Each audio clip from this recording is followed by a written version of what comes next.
Hey guys, welcome back to WallBuilders for another one-room schoolhouse, and we get to talk about something that pretty historically happened just in the last couple of days, the confirmation of a brand new Supreme Court justice, the notorious ACB.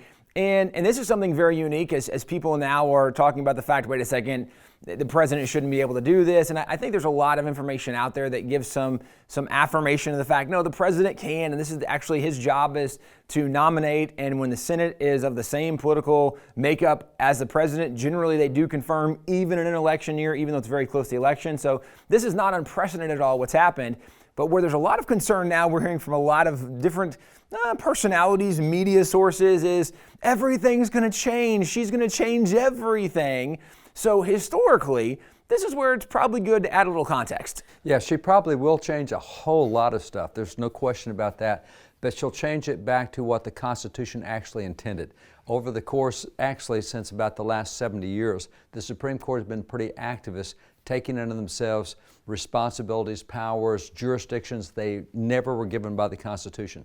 So if you've gotten used as a progressive person to having the court make policy for you, you're probably going to find that a lot of things are going to change because it's not going to be the source of policy anymore. And that really goes back to the original intent of what they wanted. Yeah, and so one of the books we have is one of the copies of the Federalist Papers. Let's start with those first, and then we'll go to the debates. So the Federalist Papers, certainly names that we recognize, that Hamilton, Madison, John Jay, guys that are putting together the works in the Federalist Papers, they highlight that there's supposed to be a division under the Constitution between the state and the federal government. And actually, one of the things they even point out is that the judicial branch is by comparison, like by far, the weakest of the branches, and they don't have much power. And this is one of the speculations of what having more constitutional judges will probably do on the U.S. Supreme Court, is they will acknowledge what the Constitution says about the limitations of their branch.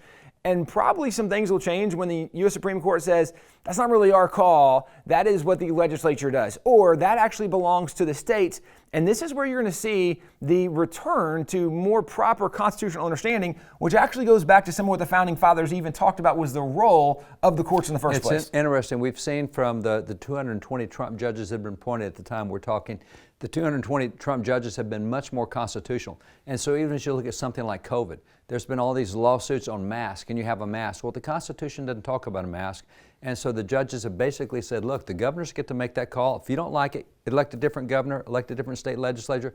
We're not going to tell you about masks because that's not constitutional. Which, by the way, some of us are ready to elect different governors and legislators because of what's been going on. We're fed up. But judges have taken the proper role, saying, that's not our job to step in and intervene. And on the other hand, we're seeing federal judges, because governors have shut down churches and shut down other things, the federal judges said, no, wait a minute, that is in the Constitution, and you cannot shut down a church. They have a constitutional guarantee for free exercise of religion.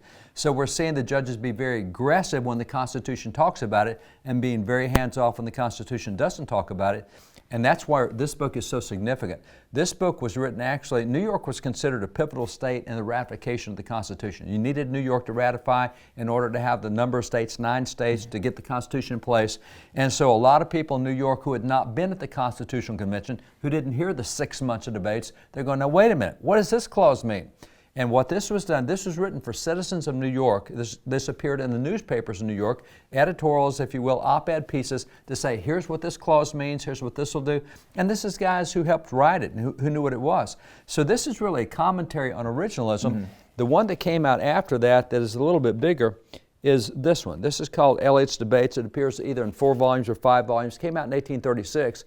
And why it's significant is it not only has all of the written debates inside the Constitutional Convention. James Madison kept extensive notes from himself and others. It also has the debates of the state ratifications. In other words, that it went from state to state, and the state people would say, wait a minute, what does this clause mean? And the guys from that state who had helped write the Constitution says, well, here's what it means. And so now you get commentaries really from all the guys who are part of it. So that's the best source of originalism. And that's really what we're going to see with ACB as a court. And we've already had really several minority originalist justices who wanted to go back to the Constitution. Now we have a majority that says, let's get back to what the Constitution says. And this is the expectation, is that you might see things change when it comes to issues of abortion or marriage. And I know there's been a lot of talk and concern, people going, okay, Roe versus Wade, and some are rejoicing, yay, it's going to be overturned. And some are going, oh no, it's going to be overturned. all it means really to overturn Roe versus Wade, that was back in the 70s when the U.S. Supreme Court said that abortion should be a federally protected operation, essentially is what they said. Well, there's no constitutional grounds for this to be a federally protected right, so to speak. And by the way, given the perspective on that, the Roe v. Wade case of 1973, when they federalized the issue of abortion, actually was overturning a Texas state law from 1854 that banned abortion in the state of Texas. And so in the state of Texas, this is not an issue in the Constitution. Abortion is not there, which means it belongs to the states, not the feds. The Constitution says here's 17 things the feds can do. Outside of that, the states get to do the rest. Abortion is not in the Constitution. So Texas had a 1854 law that they used all the way up to 1973 that said no abortions in Texas. The Supreme Court said, Texas, you're going to allow abortions. Every state's going to allow abortion on demand. That's an activist court. Right, and this is where the expectation that some of these things might change, and we are very hopeful that they will. What that actually means is that those will no longer be federally protected or mandated. It will go back to the states. And so this is actually the way the Founding Fathers intended a lot of this to happen, was for states to have sovereignty to be able to make decisions. And at this point, states can make good and bad decisions, but this is part of what people are concerned about, is that, well, no, this should be federalized.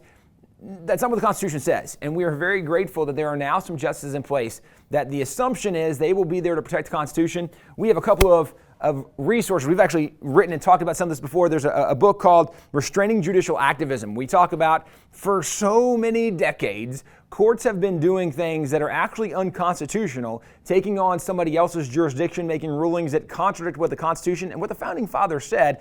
If you want to know more about how to restrain them or where they've stepped out of bounds, you can check out the WallBuilders website to find out more about this, and even the history of the Constitution. We highlight in the American Story, if you want to know more about how it came to be, some of the details, some of the clauses, aspects that are in there. And then, of course, on the WallBuilders website, we have all kinds of articles you can check out to find out more about the Constitution. As we look at all this, is the fact that we do have yet one more person appointed to the court who it looks like does respect the Constitution. So the hope for America is that once again we will have a judicial branch that knows their role and upholds the Constitution.